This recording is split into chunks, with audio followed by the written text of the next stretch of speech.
Further on Shalom.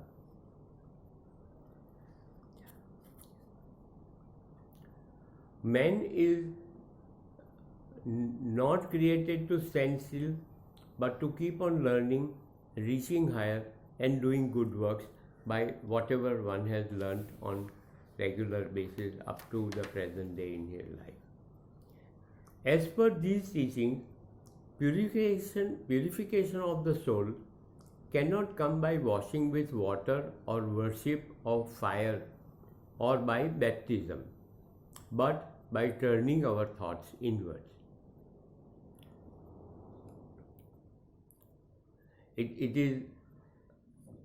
is not necessary for us to um, tell our gods that we have sinned today and that He should pardon us after we have prayed. These things don't happen because in Creator's judgment,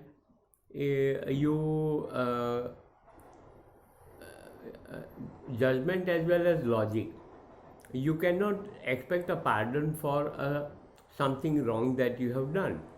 You have to bear the fruit of that particular deed that you have committed, because this is absolutely logical.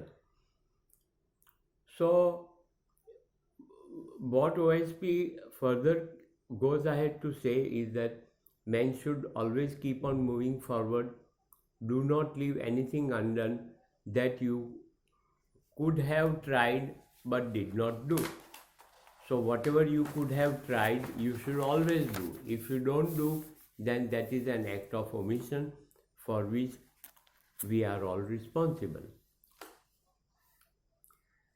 Some of the members of the commune were not married, and when the question came up as to should they remain single or get married, and whether the singles were good enough to bring up the children.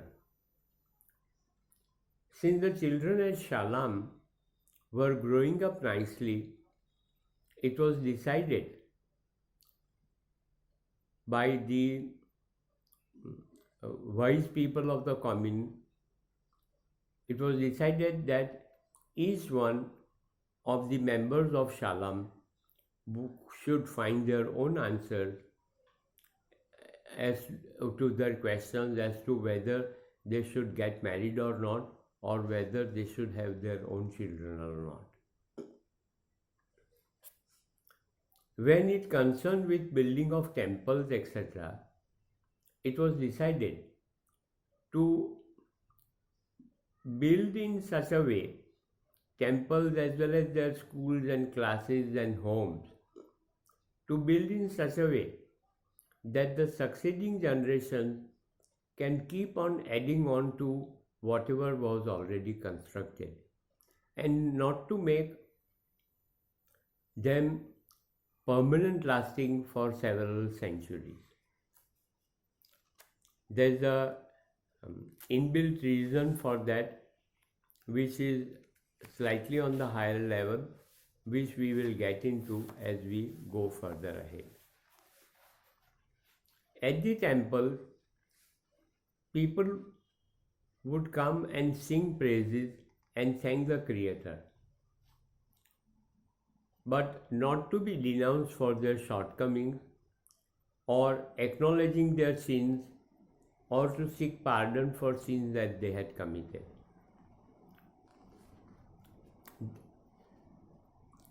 Their gatherings would be all fun and play and communal life.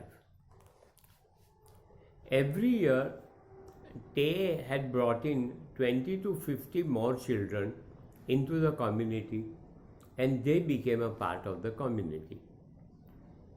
So the community started growing. The original 50 members had remained.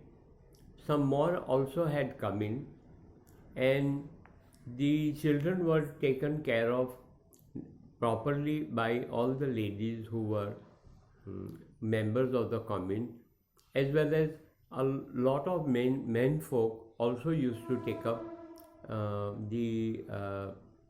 their part of taking care of the children. when there was a disease with the cows in the region, the milk was not available to feed the children, feed the babies. So a wise woman advised them to take fresh corn, extract the juice of the corn, to warm it up and to feed the children. They also used bark of a tree of elm, elm, flaxseed, rice milk were also found to be appropriate and good alternatives as a milk for the children.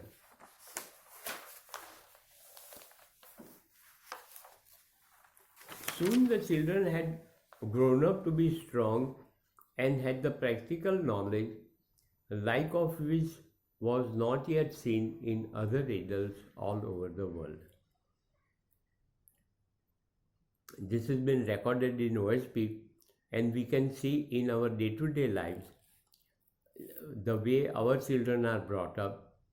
There are a lot of things that the children are told not to do, and there are very few things that the children are allowed to do. And the children become so overprotected, as well as all ready-made knowledge is given to them, so they don't have to find their way out or learn by themselves. This is something wrong in our modern way of bringing up our children, but these kind of things were avoided at the commune. The other senior members of the commune got together and formed different groups of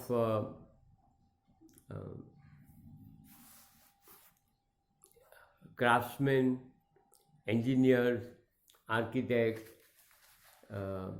masons, carpenters, and these things were taught to the children practically where they were working in the field, which is a totally different kind of work. So the children became good at it, doing gardening work, doing agricultural work, and after a couple of years of training, there was scarcely anything that the children could not do or describe how to make.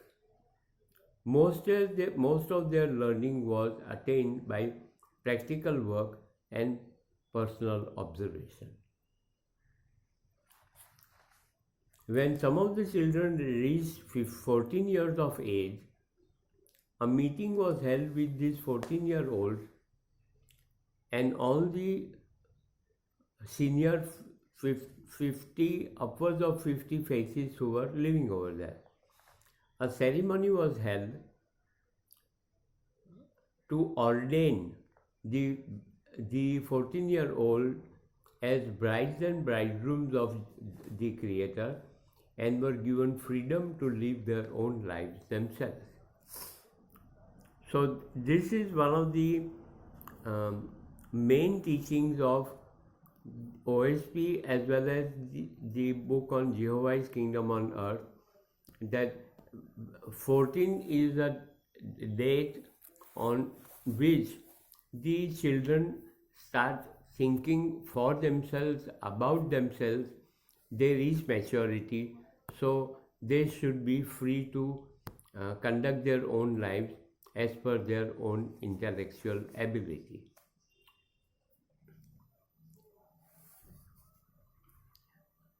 More in the next one. Thank you.